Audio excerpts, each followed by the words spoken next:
E vem conferir a crítica da segunda temporada de Cidade Invisível.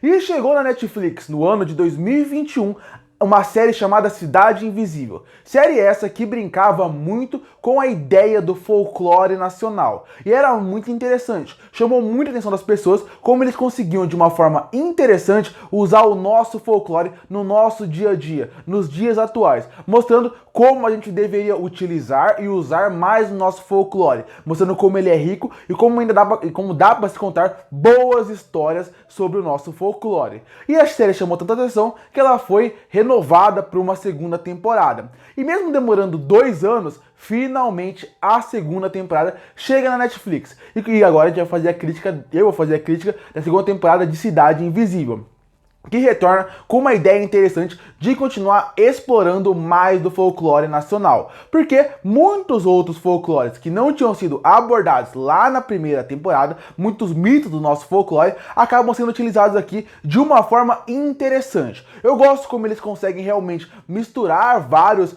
mitos do nosso folclore, colocando-os todos na mesma história e usando de uma forma interessante, usando como uma cola de narrativa que acaba funcionando muito bem. Isso me agrada muito. Mais uma coisa que eu tenho que falar é que essa segunda temporada ela tem um problema grave, que não é culpa da história, é culpa de quem resolveu produzir a série, que é ter menos episódios. Porque na primeira temporada eles têm 7 episódios. E nesses 7 episódios eles têm mais tempo para respirar, para usar melhor a história, para desenvolver mais os personagens. Tem episódios que eles conseguem dar mais respiro. E dessa forma parece que tudo encaixa melhor. Tudo flui melhor na primeira temporada. Aqui na segunda temporada vieram com apenas 5 episódios, algo que eu acho que acabou sendo sim um problema para a forma como eles queriam contar a narrativa dessa segunda temporada. Porque eles queriam continuar a história da primeira, desenvolvendo mais os personagens principais que voltam aqui, desenvolver mais o universo, expandir a mitologia de tudo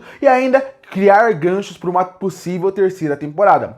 É muita coisa para uma temporada só de 5 episódios. Dessa forma, tem muita coisa ali que é apressada, que é um pouco jogada, tem algumas narrativas e algumas decisões de personagens que até acabam ficando um pouco incoerentes. Que eu acho que se a temporada tivesse 7 episódios, como teve na primeira, muitas coisas ali teriam como ser melhor desenvolvidas, melhor trabalhadas. E dessa forma, algumas decisões que tem ali poderiam ser mais coerentes, mais interessantes de se ver. Mesmo assim, a narrativa é muito interessante. A forma como eles contam essa história é muito boa. Porque apesar de, como eu falei, algumas coisas serem um pouco forçadas, serem um pouco aceleradas e algumas decisões serem questionáveis de alguns personagens, que você vê que visualmente faltou um desenvolvimento, faltou um tempinho a mais para dar tempo para esses personagens ter mais tempo de tela para se desenvolverem. Apesar disso, é uma segunda temporada que mantém a qualidade da primeira, que eu falei, ela é bem inferior à primeira. A segunda temporada é bem inferior, mas mesmo assim continua tendo bons atores,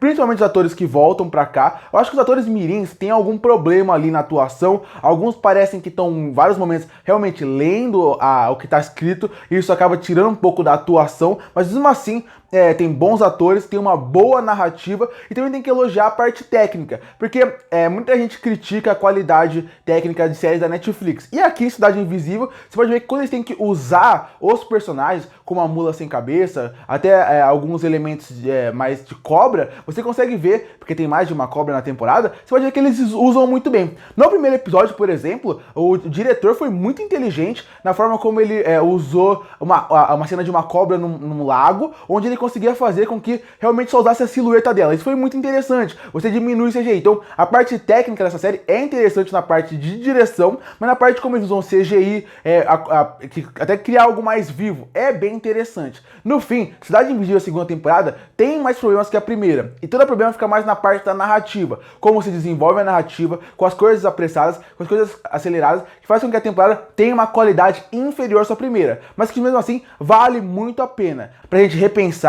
e até querer ver mais sobre o nosso folclore nacional de uma forma diferente. Atrair um novo público a querer saber mais sobre a cultura do nosso país. Porque isso é feito de uma forma super interessante. Inclusive, tem algumas discussões nessa segunda temporada, assim como tinha na primeira, que vai além só de termos que respeitar aproveitar mais da nossa história, da nossa cultura. Algumas discussões que são super atuais, que envolvem a natureza, a floresta e as nossas origens, que eu também achei super interessante. Mais uma vez, ele entra no mesmo problema que tem a história dessa temporada, os personagens e a narrativa, que é, se tivesse mais tempo, com certeza eles desenvolveriam mais essa ideia, ficaria mais interessante. Mas assim, é uma discussão atual e que está ali. Então, de modo geral, Cidade Invisível, ela poderia ser melhor se tivesse a mesma quantidade de episódios para as pessoas poderem, para os diretores, roteiristas, poderem desenvolver e explorar mais o universo, a história e os personagens. Concluindo, a segunda temporada de Cidade Invisível tem uma história interessante, tem um bom desenvolvimento de personagens e consegue expandir a mitologia desse mundo que eles estão apresentando, consegue criar bons ganchos para uma possível terceira temporada. Inclusive, o final da temporada é super interessante de se ver e você fica com vontade de saber o que vai acontecer a partir dali se tiver mais temporadas. Mas não tem como negar que a história acaba sendo o calcanhar de Aquiles dessa segunda temporada, porque a ideia é muito boa. Apresentar outros mitos do nosso folclore chama muita atenção e eu acho muito legal. Mas por ter menos episódios, eu acho que algumas narrativas foram muito aceleradas, alguns desenvolvimentos dos personagens foram apressados num ponto onde parece um pouco forçado e não é tão natural. A mesma coisa vale para relações de personagem. A gente não sente a relação de muitos personagens novos que estão ali, porque eles não têm tempo de tela para se desenvolver. O mesmo vale para as discussões que a temporada tem, para alguns elementos que a história apresenta. Tudo é muito acelerado nesses 5 episódios. Se fosse 7, como fosse na primeira temporada, com toda certeza, tudo seria melhor, tudo seria mais fluido. As pessoas conseguiriam realmente fazer com que essa segunda temporada tivesse uma qualidade igual ou superior à da primeira temporada. Mas infelizmente não foi isso que aconteceu. Mas mesmo assim, é uma série que vale seu tempo. É uma segunda temporada só mediana, mas que com certeza vale seu tempo. E por isso que eu fecho a segunda temporada de Cidade Invisível com uma nota 6 de 10. Curte para fortalecer o canal, se inscreve para não perder os próximos vídeos. E aí, o que você achou da segunda temporada de Cidade Invisível? Você prefere a primeira ou a segunda? Comenta aqui embaixo. E eu volto no próximo vídeo.